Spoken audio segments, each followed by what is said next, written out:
POGO, may update po ba sa kasong kriminal laban sa mga taong involved doon?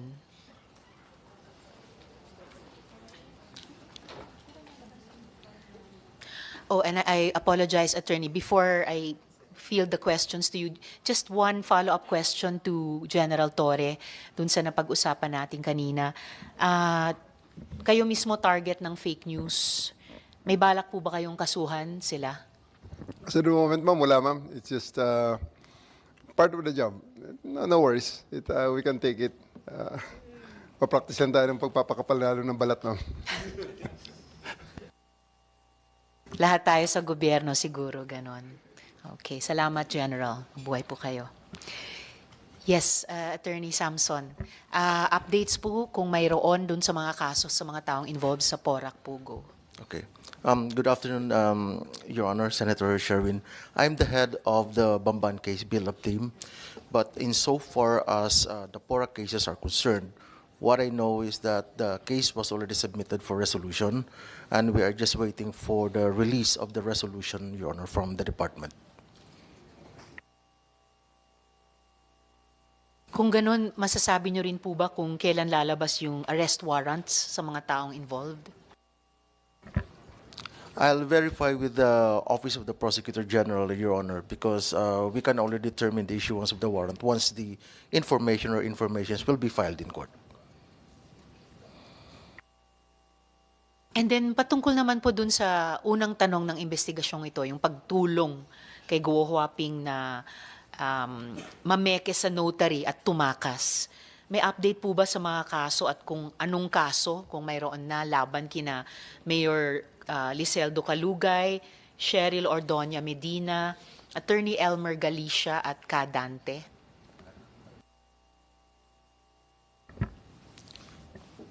For the Bamban case build-up team, Your Honor, we already filed a total of 7 complaints.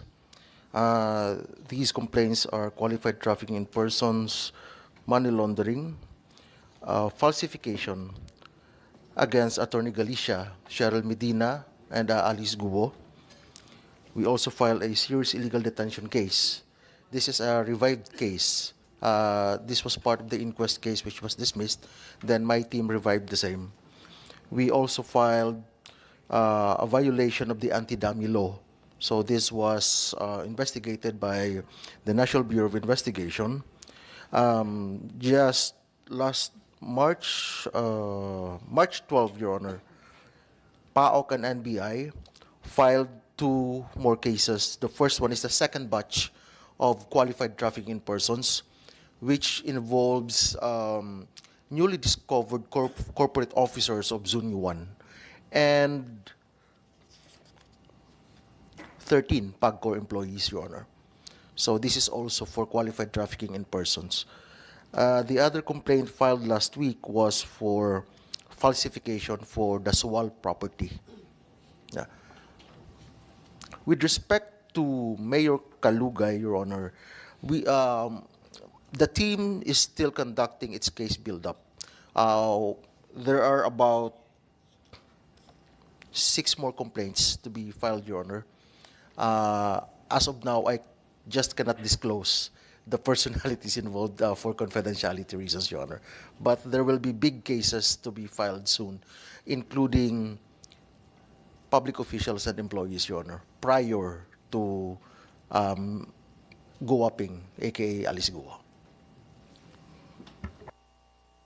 Thank you very much for those updates, Attorney Samson. At dahil nabanggit nyo rin po yung mga incorporators ng Zunyuan, by any chance may update din po ba sa mga biniktima ng identity theft para ilistang incorporators ng mga kumpanya sa Bamban at kusa silang sumuko sa ating mga otoridad sa huling hearing ng isang komite, ng isang investigasyon. Pero talagang hanggang ngayon, nagsusumamo sila na hindi daw nila alam. Yes, yes, Your Honor. So this involves the first qualified trafficking persons case, which is now pending trial in RTC Pasig. So what I can confirm, Your Honor, is that the court already denied their application for petition for bail. And the prosecution will present its last witness on March 31. Then the prosecution will be filing its formal offer of exhibits, Your Honor, thereafter. That's sad to hear po, but thank you for that update as well. Bukod sa lumabas sa mga pagdinig ng yung isang komite on Women, Children, Family Relations and Gender Equality, meron pa po ba kayong ibang impormasyon na naimbestiga sa partisipasyon ng mga taong ito, particular dun sa pagpapatakas or pagtakas ni Guo Huaping?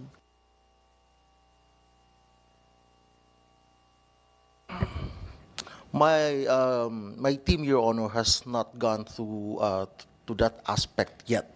But once we receive any information or any evidence that could lead us to conduct another case build-up, then my team will definitely be willing to do the same, Your Honor. Salamat po, Attorney Samson. Ngayon, naalala ko po, nung panahon ng isang investigasyong iyon, PAOK yung halos on top of yung interagency body at saka efforts. Ngayon, the mandate or the mantle is shifting to DOJ. So DOJ na po ang namumuno sa Task Force POGO closure.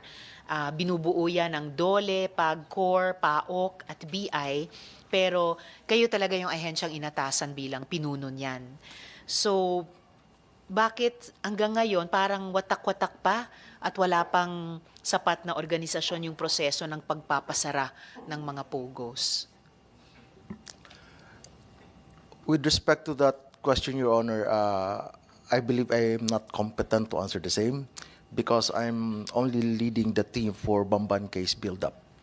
But I'm proud to say, Your Honor, that insofar as Bamban case build-up team is concerned, we are happy to have on board the CIDG, PAOK, NBI. We're also working, Your Honor, with PDEA and even NICA.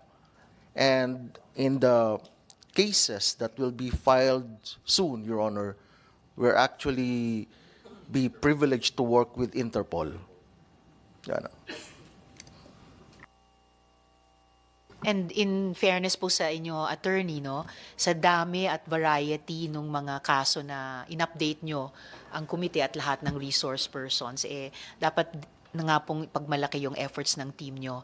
And I bring up the matter of DOJ kasi tumataas yung expectation din sa DOJ dito sa pagpapasara talaga sa POGO at pagsingil ng accountability ng lahat na na-involve dyan, Guo Huaping et al. And syempre, pagtugon sa mga issue na lumilitaw dun sa proseso ng pagpapasara talaga nito. And hopefully po, kung pwede lang ipong ipahayag, attorney, sa mga colleagues, sana po sa susunod na pagdinig ay may kinatawa ng department who can speak on the task force POGO closure. Also to advise us dito sa Senado, no, based on what's DOJ doing to rationalize this effort by government and to ensure that accountability and justice are obtained. Paano kami sa legislature patuloy na makakasuporta? Bukod of course dun sa pinangungunahan na ni Senator Sherwin, yung panukalang batas namin dito na i-deem illegal talaga at ipagbawal ang POGO. Last from me for now for the DOJ, and kung hindi po kayo ang sasagot dito, baka pwedeng ibahagi na lang sa mga colleagues. Yung tanong po na makakatulong po ba ang paggawa ng unified rules sa pagproseso ng POGO actors para maiwasan yung mga isyung lumalabas sa hearing na ito? Definitely, Your Honor, because the ban on POGOs require a unified approach from the government. We need to implement or to gather all the best practices from different agencies so that we can be effective in really closing or eradicating the POGO operations in our country, because we know for a fact that even up to now, there are still illegal POGO operations. But with the support, like our experience in the Bamban case build-up team, Your Honor, PAOK has always been there for us. NBI was also there. CIDG. I just spoke with General Nick Torre 2 weeks ago because we are developing 2 more big cases involving Bamban. So I believe there is a proper, a correct, and accurate approach with respect to POGO cases. We just need to discuss it among ourselves and decide the proper approach to take on that, Your Honor. Thank you, Attorney Samson. Senator Sherwin. Yeah, just a quick follow-up, Madam Chairman. Attorney, have you filed cases in relation to the fake birth certificates? Have you investigated that? Because a big portion, or probably a serious portion of the investigation, is also in relation to the fake birth certificates, no? And we have proven in the committee that yung mga birth certificates na issue kay Guo Huaping tsaka mga kapatid niya puro peking impormasyon. And dahil diyan marami ring mga lumalabas ngayon na fake birth certificates sa iba't ibang LGUs, no? So just focusing on itong kay Guo Huaping, na imbestigahan niyo ba ito? Nag-file ba tayo ng kaso dito sa fake birth certificates? Okay. In collaboration, Your Honor, with the National Bureau of Investigation, the team filed 2 cases so far and will be filing at least 5 more cases. So the case theory is that for the violation of the anti-dummy law, the theory of the complainant was that Guo Huaping is not Filipino but Chinese citizen. So we anchored the theory based on the SIRV documents we gathered. So we totally disregarded the entries or the details found in her birth certificate. The birth certificate was not falsified. It was falsified. It was an authentic document. It's just that she used other details inconsistent with her true identity. So what the case build-up team is now doing is to really establish that she's not Filipino but a Chinese national. That's why we filed a case for violation of anti-dummy law, not only against Guo Huaping, but also against her alleged mother, her alleged father, and 2 more siblings, Your Honor. And this case theory applies to the Sual property, which was filed by the National Bureau of Investigation last March 12 before the Department of Justice. So property is a property that she bought, di ba? The complaint for violation of the anti-dummy law concerns the mga Tarem property, Your Honor. The 370 Which she bought, which she purchased, and which also involved Mayor CALUGAY. Although the investigation by the National Bureau of Investigation did not uncover strong evidence to really link him to the purchase. But there could be other crimes committed by the good mayor, but we are still doing the case build-up, Your Honor. Yeah. For the Sual property, this involves the Alisal Farms. Okay. Your Honor. May I suggest to expand your investigation, and this is also being conducted already by the PSA, Philippine Statistical Authority, to look at the people who gave wrong information to produce genuine birth certificates. You're right, the birth certificates are authentic, but the information given are all spurious or all fake. No? But we need to also have accountability on that portion. Number 1, accountability to those people who gave those fake information. And then number 2, baka may sindikato sa loob. Diba?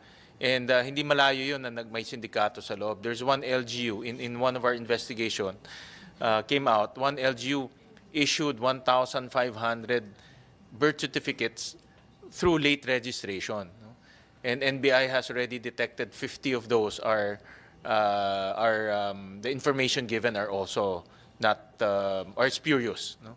So in other words, we need to have accountability on those fake information, or let me call it irregular birth certificates. We need to have accountability on that. We need to also file cases because yan ang naging mode ng mga masasamang tao para maging instant Pilipino. No? Nagbabayad lang sila ng sindikato, mabibigyan sila ng birth certificate. No? And we need to stop that perpetuation. Noted, Your Honor. Just to inform this subcommittee, Your Honor, the case build-up team will be filing a complaint regarding violation of our environmental laws. We will be touching on the cryptocurrency aspect as well. So this will be a multi-agency approach, a multi-agency investigation composed of the Department of Justice, the CIDG, NBI, the Anti-Cybercrime Group, and the Philippine Anti-Organized Crime Commission, Your Honor. And we will definitely, and there will be a second batch of money laundering as well. So we will include the suggestion of the good senator with respect to the falsification in the birth certificates, Your Honor. And I hope we can. I hope that Bamban case build-up team will still be able to get the support from CIDG, NBI, and PAOK, Your Honor. My team of prosecutors composed of, we are 21 prosecutors, Your Honor. We have always been willing to do the job, to do whatever it can so that we can render effective justice to everyone, Your Honor. What happened to the assets in the SALN of Mayor Alice Go? Because she also purchased property, I remember, in Las Piñas and also other places. No? These properties were also bought and registered under her name. Hence, it's in the SALN. Yes. So have you looked at that angle as well? Definitely, Your Honor. So there is a pending petition for civil forfeiture before the Makati RTC, and some of the properties are being forfeited in favor of government. Now, with respect to the criminal case pending in RTC Pasig, Branch 167, the government has already presented evidence to forfeit the properties under the name of Alice Guo. So, in particular, Your Honor, we presented sufficient evidence for the forfeiture of the Baofu compound itself. And for the motor vehicles, Your Honor, we have also presented evidence regarding the same. For the other properties, real properties, I believe the NBI is continuing its investigation because as of last month, NBI found new properties, undeclared properties against GUO, Your Honor. It's outside of her SALN. Yes, Your Honor. Okay, then just submit to the committee and also with, can I also request from NBI, just submit to the committee your new findings. And let me just urge the DOJ to just make sure that the properties in her SALN and also other newly discovered properties are included in your case build-up. Thank you. Thank you. We will do so, Your Honor. Thank you, Madam Chair.